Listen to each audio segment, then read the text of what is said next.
Today we're going to dive into one of the most human and yet absolutely epic stories ever told, the story of Jacob. Seriously, it's a tale packed with family drama, intense sibling rivalry, and this incredible personal transformation. It really shows how sometimes, our biggest weaknesses can end up becoming the source of our greatest strengths. And this is right at the heart of Jacob's entire life. It's a question we still wrestle with all the time, right? Can flawed, imperfect people really achieve great things? Well, Jacob's story doesn't just answer that question, it pretty much embodies it. Let's see how. All right, so our story kicks off, as so many great ones do, with a ton of family drama. We've got two brothers, twins in fact, who could not possibly be more different. And to top it all off, there's a prophecy from God that just flips tradition completely on its head. So get this, before the twins are even born, their mother, Rebecca, gets this absolutely stunning prophecy. Now, you gotta remember, in the ancient world, the firstborn son got everything, the power, the wealth, the family name. But here, the divine decree is that the whole natural order is gonna be reversed. This sets the stage for a lifetime of rivalry and conflict. And the division between these brothers, it couldn't be clearer. You have Esau, the rugged, outdoorsy hunter. He was his father's favorite. Then there's Jacob, the quiet one who stayed home. He was his mother's favorite. And this favoritism wasn't just some small preference, oh no. It was like pouring gasoline on a smoldering fire, creating this massive rift that would define their entire early lives. And this moment right here, it lays their characters completely bare. Esau comes in, starving after a hunt, and he just impulsively trades his birthright, his entire inheritance and spiritual legacy, for a single bowl of stew. And Jacob, always the opportunist, he just seizes the moment. The key thing here is the difference in how they see the world. Esau lives for the now, while Jacob has his eyes fixed on the future.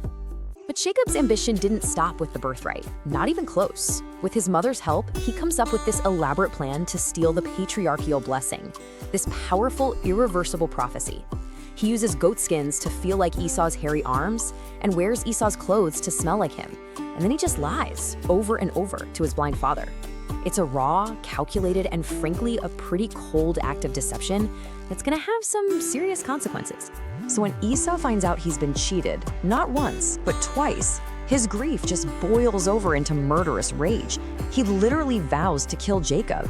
And the fallout is immediate. Jacob, the supplanter, has to run for his life, leaving everything he's ever known behind. He's now a lonely fugitive, on the run from his own ambition. So Jacob flees to a place called Haran, and he ends up spending the next 20 years in exile. But in this perfect twist of cosmic irony, the master trickster is about to get a major taste of his own medicine. So Jacob falls head over heels in love with a woman named Rachel. He agrees to work for her father, Laban, for 7 long years just to earn her hand in marriage. But on his wedding night, under the cover of darkness, Laban pulls a switcheroo and tricks Jacob into marrying Leah, the older sister, instead. Just listen to those words. Why have you deceived me? Doesn't that sound familiar? It's almost the exact same cry his own brother Esau must have felt. Jacob, the guy who deceived his blind father, is now deceived in the dark. The lesson is powerful and it is crystal clear. The deceiver has become the deceived, forced to feel the exact same sting of his own betrayal. And Jacob's life in Haran is anything but easy. He ends up working for 14 years to marry 2 women who become these bitter rivals. His uncle, Laban, cheats him out of his wages time and time again. Finally, after 20 years of this, Jacob has had enough and he flees. But this time, he's not alone. He leaves with a huge family, a hard-earned lesson in hardship, and a past that he still has to confront. Okay, now we get to the climax of Jacob's transformation. This is the big one. As he's preparing to finally face the brother he wronged 20 years ago, he has this mysterious, totally life-altering encounter on the night before they're supposed to meet. He sends his entire family and all of his belongings across the Jabbok River, and that night, all alone, this mysterious figure just appears and wrestles with him until dawn. And this isn't just a physical fight, it's a spiritual struggle. He's wrestling with his past, his fear, and maybe, just maybe, with God himself. This right here is the turning point in Jacob's entire life. He's given a new name, which means he gets a new identity. He is no longer Jacob, which means the supplanter or heel grabber. He is now Israel, which means he who struggles with God. This new name marks this profound shift in his character, from someone who schemes in the shadows to someone who contends face to face with the divine. So Jacob gets a blessing, but he also walks away with a dislocated hip. He is forever marked by this encounter. And that limp, it serves as this permanent physical reminder that while he was blessed and empowered, he was also humbled. He prevailed, yeah, but he did not walk away unchanged. So he's transformed, but he's still terrified. Jacob now has to prepare to face the brother he wronged so many years ago.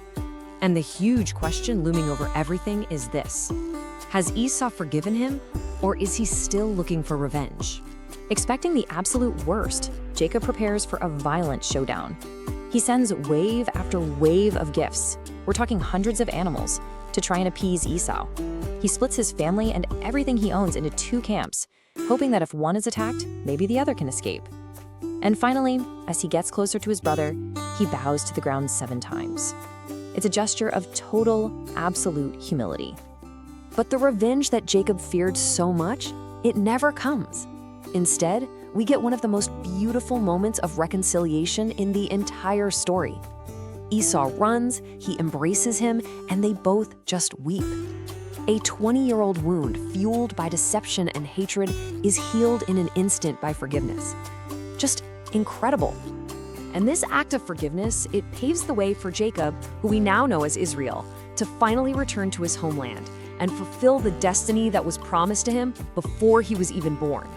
Jacob's ultimate legacy, well, it can be found in this number, 12. His 12 sons become the patriarchs of the 12 tribes of Israel, transforming this one very flawed individual into the father of a nation that would go on to shape history. Late in his life, when he's presented before the Pharaoh of Egypt, Jacob takes a moment to reflect on his journey. He doesn't boast, he doesn't talk about his successes. He simply says his years have been few and difficult. It's such a humble, honest summary of a life that was really defined by struggle, exile, and loss. And that right there is the essence of Jacob's story. He was a deceiver, a runaway, a deeply, deeply flawed man. And yet through years of hardship, a lot of it self-inflicted, he was transformed. His life shows us that destiny isn't about being perfect. It's about being willing to struggle, to change, and to grow.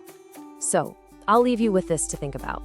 What does this incredible journey from Jacob the supplanter to Israel the patriarch really teach us about our own capacity for change? And how do our own struggles, even our biggest failures, shape who we are ultimately meant to become?